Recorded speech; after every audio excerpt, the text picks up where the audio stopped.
Some moments don't feel like memories. They feel unfinished. Like something was interrupted or waiting to continue. Tonight, you're going to hear stories that happened on New Year's Eve. Moments where people realized they weren't as alone as they thought. I didn't think much of that New Year's Eve at first. It wasn't one of those dramatic years people like to talk about later. No breakup, no big loss, no big celebration either. I had moved a few months earlier into a rental house on the outskirts of a small town in the Midwest, the kind of place people describe as quiet when they really mean isolated. Technically, it was still part of town, but far enough out that things felt different. The streetlights stopped a few houses down. Cell service dropped randomly. At night, it felt like the edge of something, not quite rural, not quite suburban. The house itself sat near a stretch of woods that separated our neighborhood from a state road. Nothing dense or wild, just long rows of bare trees, snow-covered ground, and darkness once the sun went down. There were neighbors, but not close. You couldn't see anyone else's windows from mine. At night, it felt like the house existed by itself. I spent most of New Year's Eve inside. Snow had been falling since early afternoon, light but steady, the kind that makes everything look muted and distant. The world felt smaller, quieter. I ordered takeout, poured myself a drink, and let the TV run in the background. One of those generic New Year's broadcasts was on. Smiling hosts, loud crowds, cities celebrating somewhere very far away from me. I wasn't sad about it. I actually remember thinking it was nice not to be anywhere, not to be expected anywhere. By around 10:30 p.m., the house felt colder than usual. Not freezing, not uncomfortable, just hollow.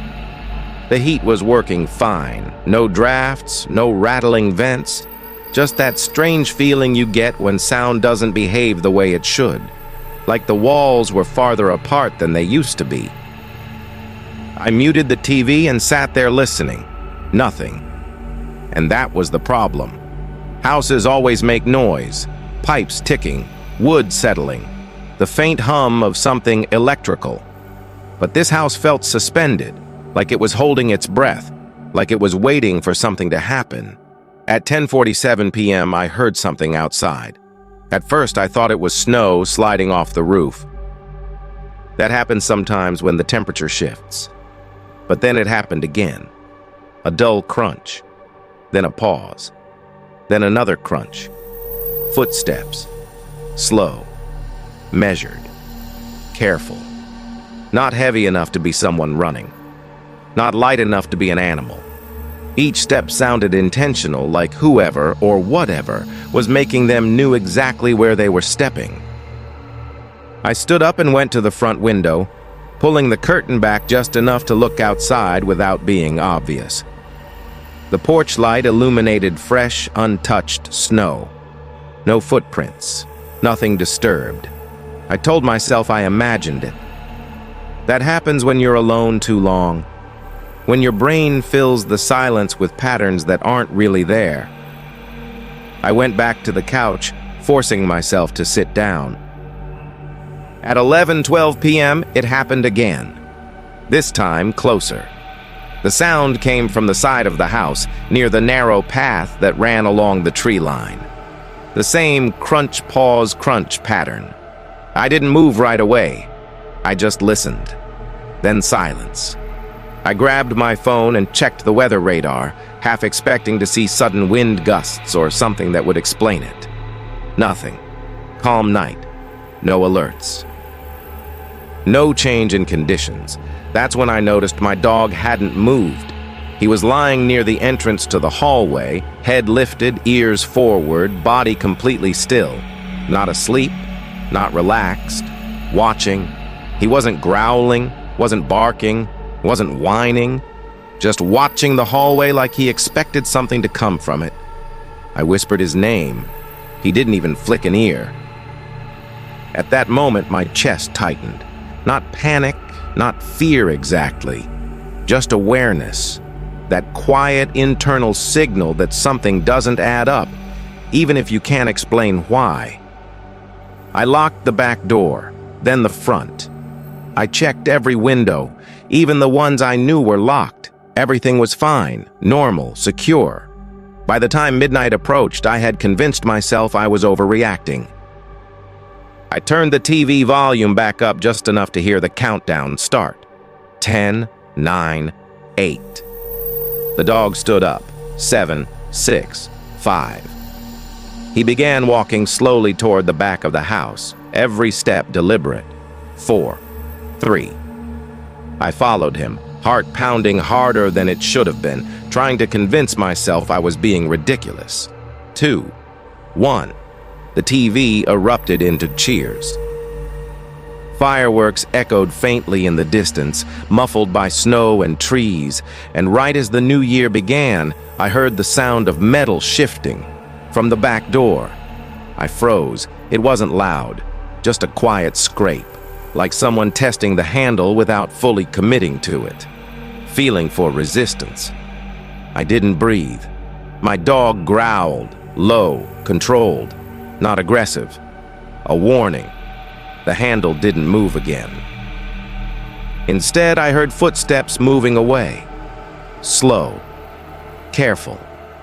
The same pattern as before. I waited a full minute before moving. Then I checked the door. Locked, undamaged. I stepped outside with my phone flashlight. Nothing. No footprints, no drag marks, no disturbance in the snow at all. I spent the rest of the night awake, lights on, sitting in the living room with my dog pressed against my leg.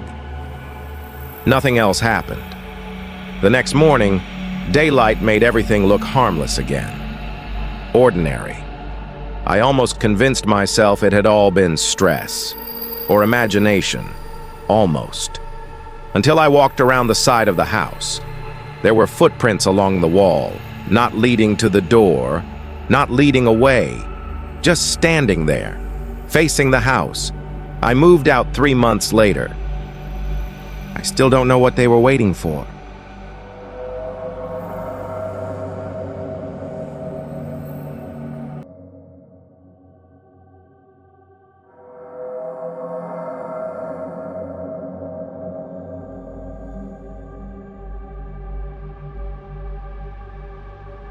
I've driven that road more times than I can count. It's the kind of stretch people only use if they live there or have no better option. 2 narrow lanes, no real shoulder for long sections, forest pressing in on both sides, and almost no lighting once you're past the last cluster of houses. In winter, it feels even tighter. Snowbanks pile up along the edges, shrinking the road until it feels like you're driving through a corridor instead of an open space. This happened on New Year's Eve, a little after midnight. I had spent the evening at a small gathering. Nothing loud, nothing wild. Just a few drinks, quiet conversation, and the countdown playing on someone else's TV. I remember feeling disconnected from it all, like the celebration was happening in another world. I left earlier than most people, using the excuse that I was tired, even though I wasn't really. I felt relieved the moment I got into my car. The snow had stopped falling, but the road was still slick, coated with that thin, almost invisible layer of ice that makes every movement feel delayed. I drove slower than usual, both hands tight on the wheel, eyes constantly scanning the darkness ahead. There was no one else out there. No headlights, no taillights, just the low hum of my engine and the crunch of tires on packed snow. About 10 minutes into the drive, something changed. My radio cut out. At first, it was just static, then silence. Not even white noise, just nothing. I reached over to adjust the dial, thinking I'd lost the station, but the display was still glowing. The time still ticked forward. I turned the radio off and back on again. Nothing. I told myself it was the cold messing with the electronics. Cars do weird things in winter. Still, the silence felt heavier than it should have. A few minutes later, I noticed headlights in my rearview mirror. That alone wasn't strange, but what bothered me was how suddenly they appeared. One moment, the mirror showed nothing but black road and falling snow. The next, two pale lights were there, steady and far back, just bright enough to register. They stayed that way for a while. No attempt to pass, no falling behind, just matching my speed. I sped up slightly, testing it. So did they. I slowed down. They slowed too. That was when the unease settled in my chest. Not panic, not fear, just that quiet awareness that something wasn't lining up the way it should. There were driveways along this road, gravel paths that vanished into the trees, but you'd only notice them if you lived nearby. I told myself the car behind me would peel off eventually. Someone heading home, someone local. They didn't. When the road curved, the headlights disappeared for a second behind the trees, then reappeared, closer than before. I thought about pulling over to let them pass. The idea lingered for a moment before my stomach tightened. Stopping on that road, boxed in by snowbanks and woods, felt wrong, exposed, so I kept driving. At 12:27 a.m., my phone buzzed. No service. The signal bars were gone, replaced by that familiar empty icon. But the screen lit up anyway. A text notification. Unknown number. You don't have to rush. I stared at it longer than I should have, heart starting to pound harder, my grip on the wheel tightening. There was no reason anyone should know where I was. I hadn't shared my location. I hadn't told anyone when I left. No apps were open. I checked the mirrors again. The headlights were closer now, too close. I sped up, ignoring the way the car felt lighter on the ice, the steering just slightly less responsive than it should have been. The headlights stayed glued to me. Another text buzzed in. The road is slippery tonight. I didn't read it twice. I didn't need to. Panic crept in then, sharp and cold, crawling up my spine. I turned onto a side road without signaling, acting on instinct more than logic. The tires skidded, the back end fishtailed, and for a split second I thought I'd lose control completely. Somehow I corrected just enough to stay on course. For a moment, I thought it worked. The headlights didn't follow immediately. I exhaled, chest burning, forcing myself to slow my breathing. Then I saw them again. They had turned too. This road was worse, narrower, unplowed, barely maintained. Trees arched overhead, branches heavy with snow, swallowing my headlights. The darkness felt closer here, thicker. My phone buzzed again. You always take this turn. That's when the realization hit me hard enough to make my hands shake. I did.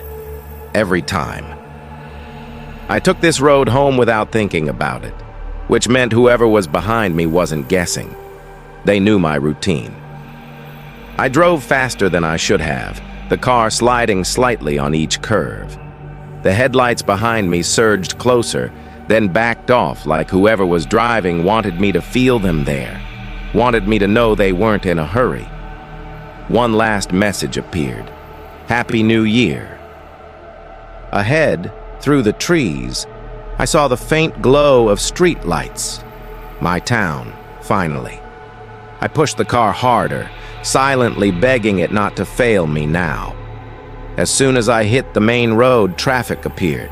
A truck heading the opposite direction, then another car behind it. The headlights in my mirror vanished, gone, like they had never existed at all. I didn't slow down until I was parked in my driveway, engine still running, breath shallow, hands locked around the steering wheel. I checked my phone. No messages, no unknown number, no call history, just silence. I still drive that road, but I never take that turn anymore. And every New Year's Eve, just after midnight, I leave my radio off. I don't want to hear what might try to speak back.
I've been camping for most of my life.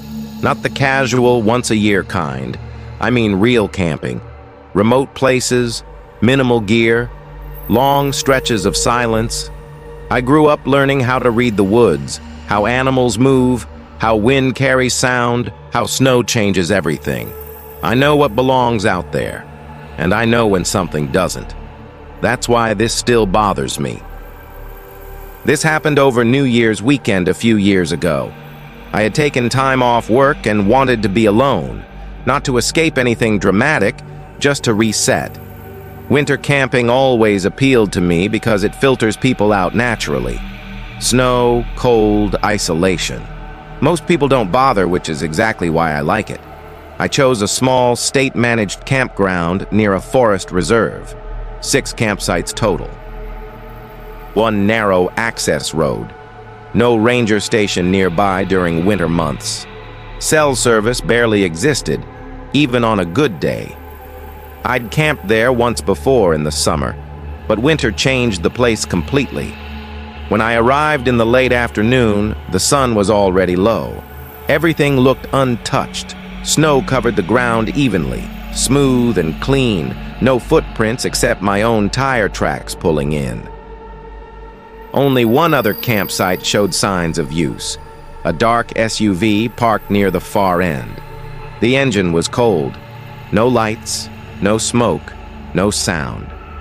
I assumed whoever it belonged to had already set up and gone into their tent to avoid the cold.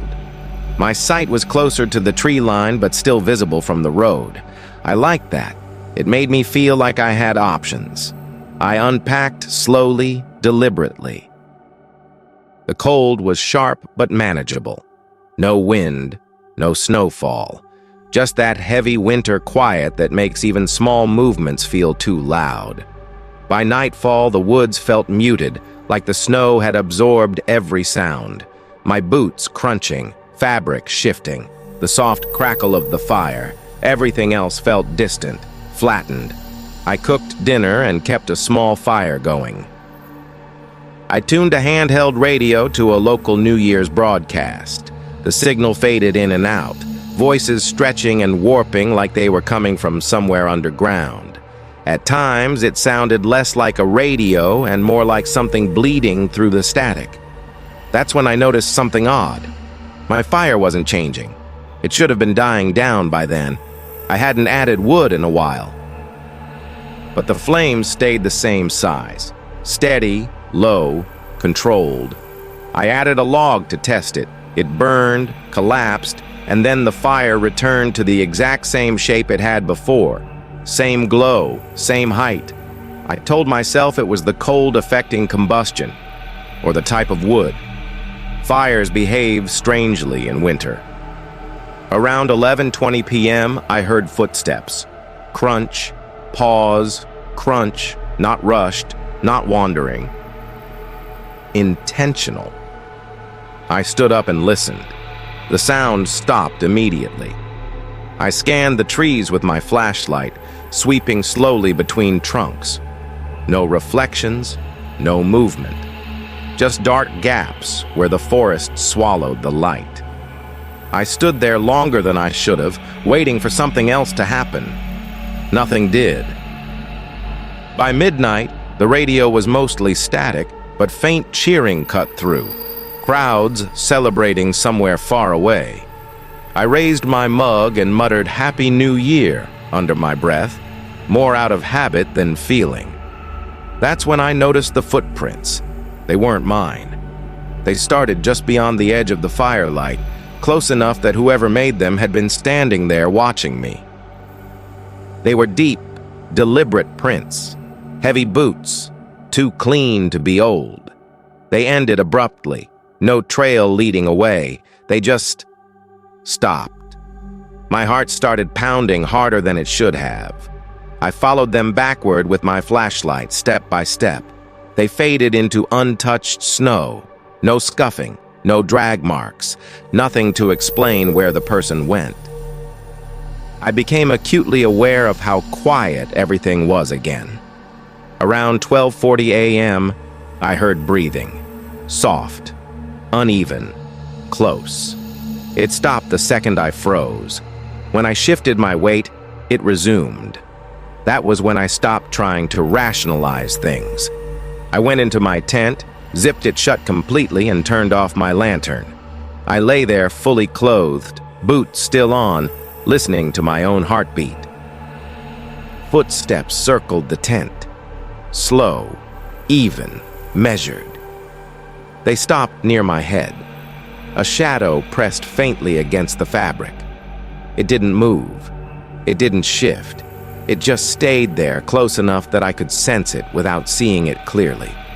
I held my breath until my chest burned. Eventually, the shadow pulled away. I don't know how long I lay there before exhaustion finally dragged me into shallow sleep. Morning came too quietly. When I stepped outside, the fire pit was still warm. Not burning, warm. Fresh footprints circled my tent completely. They stopped directly in front of the entrance, facing inward. I packed up immediately and left without eating, without checking the other campsite, without looking back. I've camped since then, just never on New Year's and never in winter, because whatever was out there that night wasn't lost. It knew exactly where I was.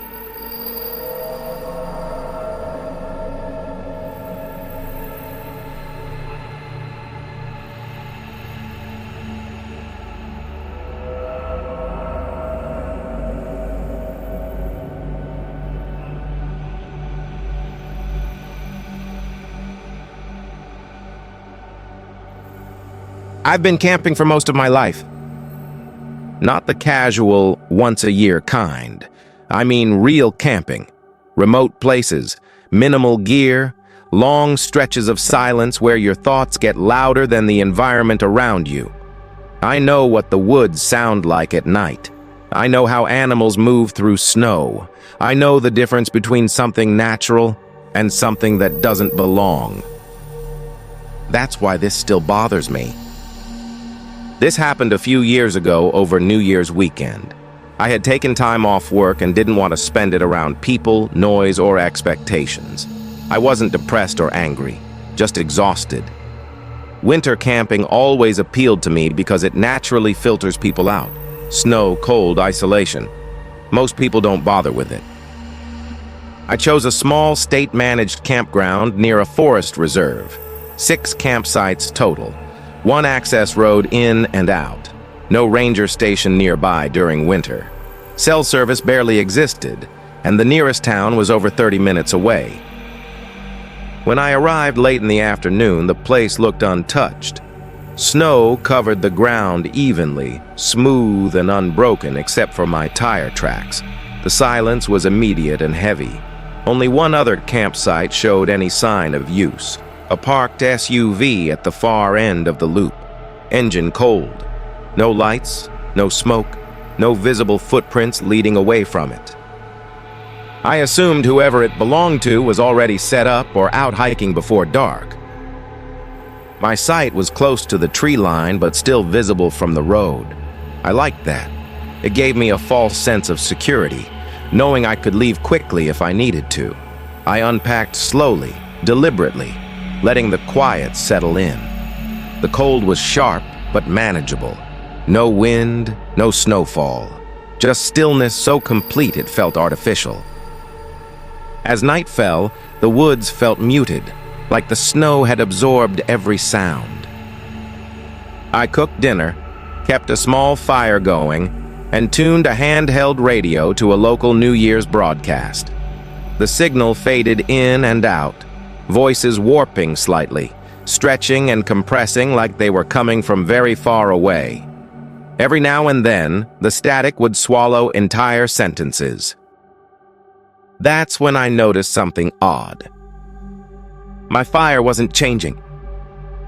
I had built it carefully, expecting it to burn down within an hour, but it stayed exactly the same size, steady, controlled, predictable in a way fires usually aren't. I added another log, watched it catch, watched it burn down, and then the fire returned to the same shape it had been before. Same flame height, same glow. I stared at it longer than I should have. I told myself it was the cold affecting combustion, different moisture content in the wood. Nothing worth thinking about too deeply. Around 11:20 p.m., I heard footsteps. Crunch, pause, crunch. Not rushed, not wandering, intentional. I stood up immediately and listened. The sound stopped the moment I did. I scanned the tree line with my flashlight, moving slowly from trunk to trunk. No reflection, no eye shine, no movement, just darkness packed tightly between the trees. I waited. Nothing. By midnight, the radio had become mostly static, but faint cheering still cut through. Somewhere far away, people were celebrating together. I raised my mug of coffee toward the fire and quietly muttered, "Happy New Year," to no one. That's when I noticed the footprints. They weren't mine. They started just beyond the edge of the firelight, close enough that whoever made them had been standing there watching me. The prints were deep, deliberate, and ended abruptly. No trail leading away, no disturbance beyond them. They simply stopped. My heart started pounding harder than it should have. I followed the prints backward with my flashlight. They didn't go far. They vanished into untouched snow. No drag marks, no scuffing. Just clean, undisturbed ground. Around 12:40 a.m., I heard breathing. Soft, uneven, close. It stopped when I froze. Resumed when I shifted my weight.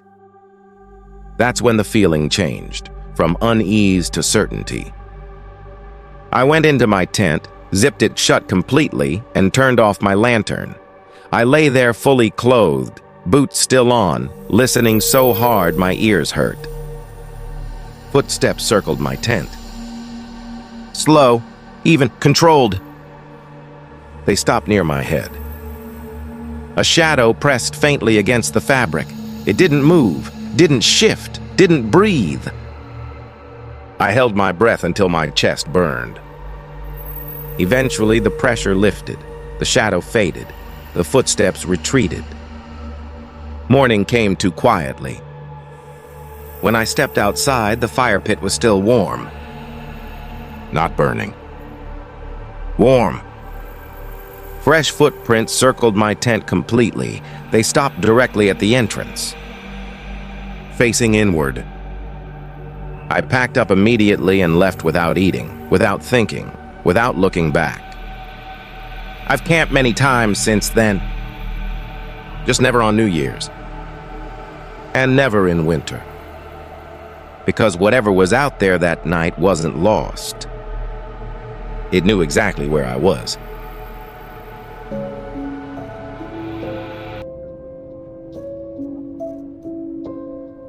If one of these stories stayed with you, you're not alone. It's realizing how easily it could have happened to you. There are more stories waiting for you here.